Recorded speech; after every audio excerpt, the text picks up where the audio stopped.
Nothing new here, except my marrying, which to me is a matter of profound wonder. If I like a thing, it just sticks after once, reading it or hearing it. I go for all sharing the privileges of the government, who assist in bearing its burdens. Consequently, I go for admitting all whites to the right of suffrage, who pay taxes or bear arms, by no means excluding females.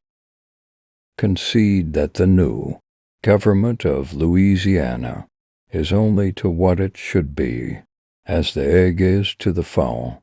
We shall sooner have the fowl by hatching the egg than by smashing it.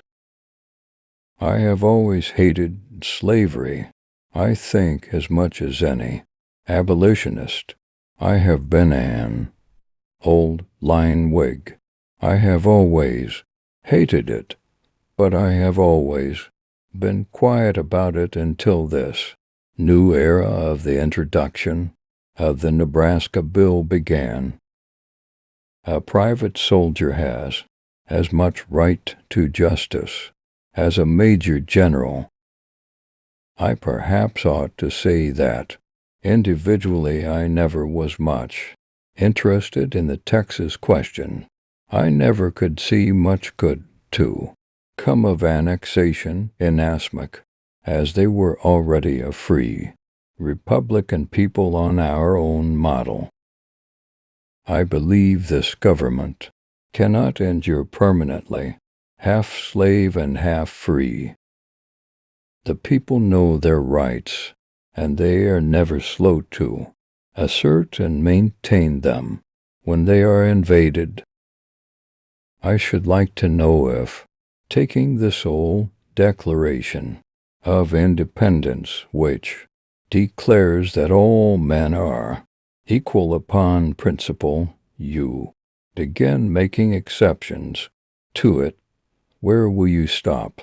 If one man says it does not mean a Negro, why not another say it does not mean some other man? Oh yes, you Virginians shed barrels of perspiration while standing off at a distance and superintending the work your slaves do for you. It is different with us. Here it is every fellow for himself, or he doesn't get there. I never went to school more than 6 months in my life, but I can say this, that among my earliest recollections, I remember how, when a mere child, I used to get irritated when anybody talked to me in a way I could not understand. No policy that does not rest upon some philosophical public opinion can be permanently maintained. I am humble Abraham Lincoln. I have been solicited by my friends to become a candidate for the legislature. My politics are short and sweet, like the old woman's dance. My parents were both born in Virginia of undistinguished families, second families, perhaps I should say. I believe it is universally understood and acknowledged that all men will ever act correctly unless they have a motive to do otherwise. I do not think I could myself be brought to support a man for office whom I knew to be an open enemy of and scoffer at religion. If ever I feel the soul within me elevate and expand to those dimensions not wholly unworthy of its almighty architect, it is when I contemplate the cause of my country deserted by all the world, decide, and I standing up boldly and lone and hurling defiance at her victorious oppressors.